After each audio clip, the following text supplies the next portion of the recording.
The Lazy Man's Guide to Enlightenment by Thaddeus Golas, Chapter 5, How We Got Here.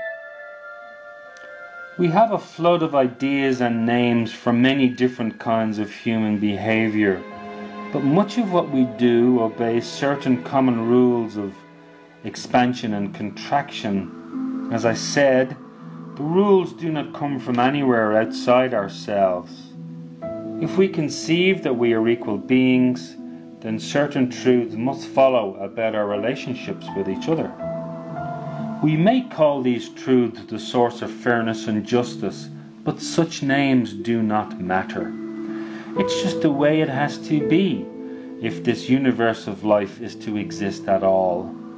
It seems pointless to try to be convincing about this in words, compared to what you will comprehend when you flash on the divine order and justice for yourself when you are meditating or high on psychedelics. I can offer only limited speculation on how these rules show up in our human experience.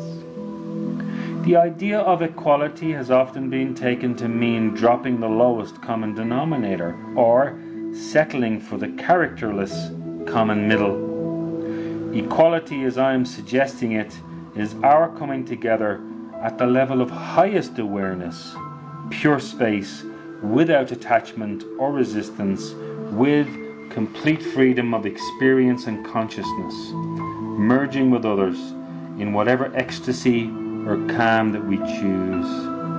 In all the vibration levels less than the highest, there are illusions of quantity and value, of greater and lesser love, greater and lesser intelligence, greater and lesser power. We appear to each other according to the vibrations we choose to emphasize, but we are equal in potential. So if this is true, how do we get so deep into the mass physical reality so that it looks like the only reality? And how does this comment on space, how does it sound like a peculiar and unverifiable fantasy?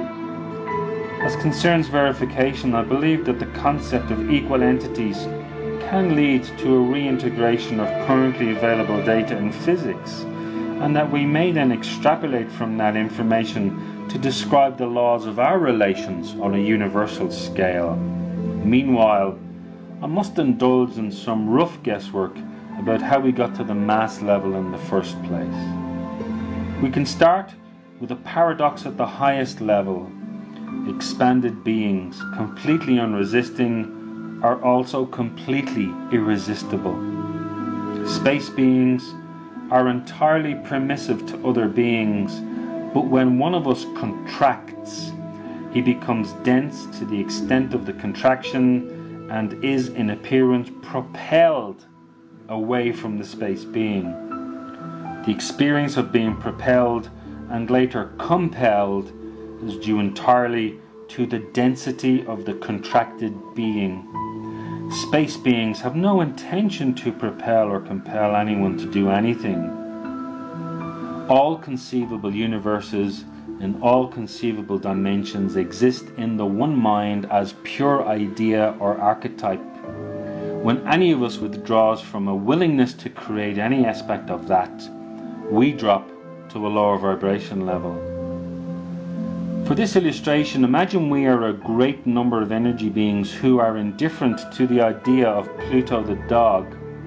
Since we are denser than space beings, they would propel us, and we might appear in space as a flowing, flashing image of Pluto the dog, perhaps looking like a fireworks display.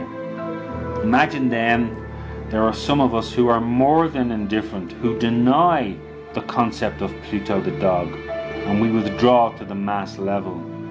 Our mass, being even denser than the energy, is compelled to take the form denied, and behold, the physical manifestation of Pluto the dog. In this manner, what is denied on the conceptual level, the space level, becomes manifest on the physical plane. Of course, the truth is not quite that cut and dried, but it gives you the basic idea.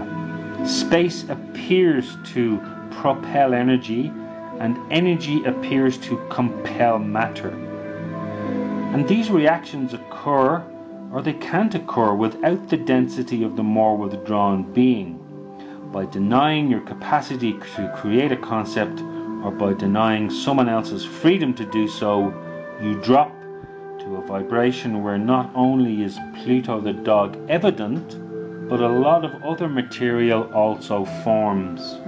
Denying the truth is what opens up Pandora's box. You don't have to assume that you personally denied every miserable thing that happens on earth. When you deny coffee, you also become compulsively involved with the reality of tea and cocoa. But there was something that freaked you, or more likely, a whole series of ideas that you were unwilling to conceive of or love, so that gradually your vibrations dropped to a mass level and you found yourself being a body. But there is nothing holding you down to a mass level, regardless of all your experiences of being pushed and pulled by other masses, by energy and by space. It is your own ignorance, your density, that makes it possible for you to be pushed. You can't feel pain until you are stupid. Pain is the experience of not being able to get into the same space with others. All you need to do to get free of pain is to become unstupid, to be willing to be aware of anything that enters your consciousness. There are many events closer to Earth in which we can see the compulsion by denial process working. Of all the paradoxes with which we struggle on the material level, surely the failure of good intentions is perhaps the most baffling. Good people try to do good things and they get bad results. Peaceful youths are jailed. Spiritual communities are attacked. Flower children become bombers. Often in history, spiritual revivals have been followed by bloodshed and persecution. Perhaps we can now understand why these things happen. What you cannot think about, you cannot control. What you cannot conceive of in your awareness, you will stumble over in your path.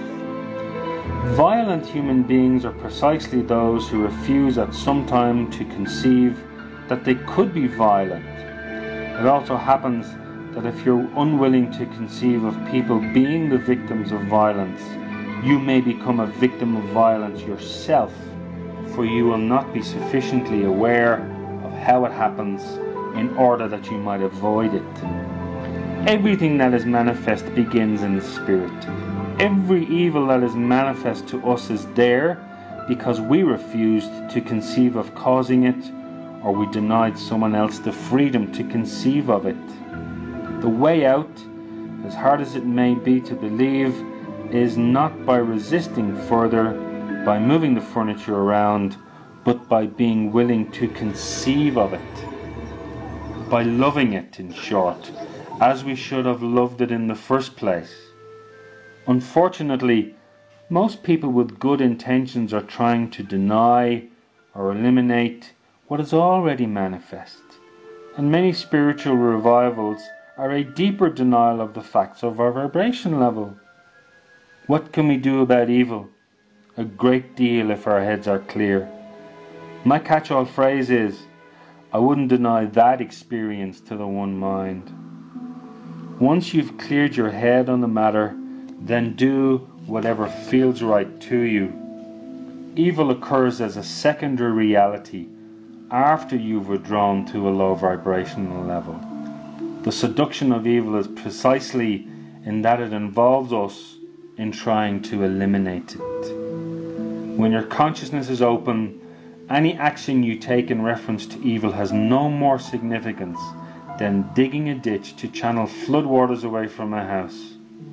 By all means, go to the doctor when you're sick, disable somebody who's trying to hurt you, ask unpleasant people to leave your house, start a revolution. Just keep your awareness open all the while.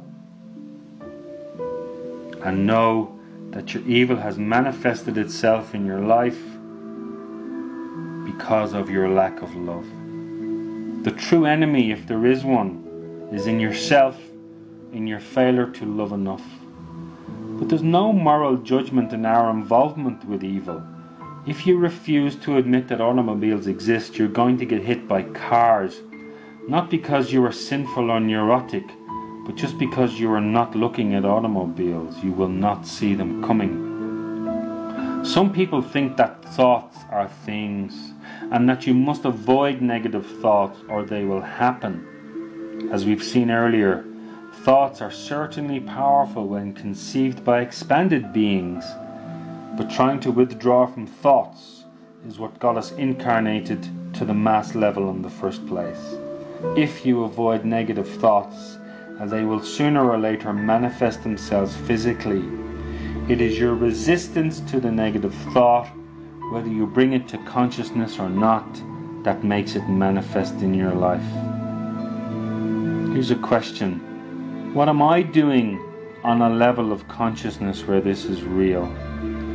This is the question to ask yourself when you become aware of something ugly or evil or stupid.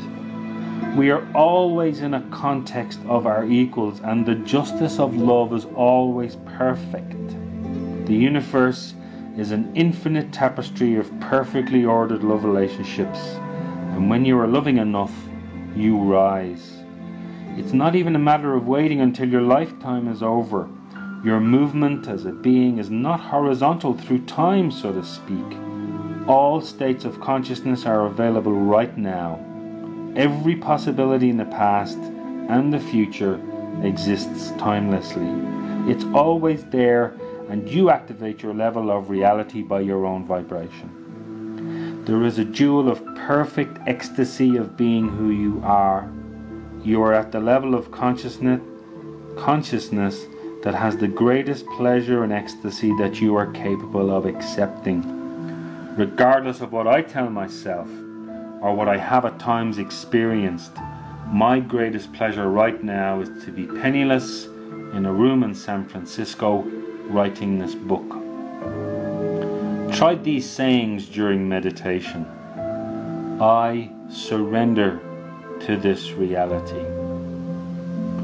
I have no resistance to this reality. I am one with this reality. I surrender to the justice of our equality. I have no resistance to the justice of our equality. I am one with the justice of our equality.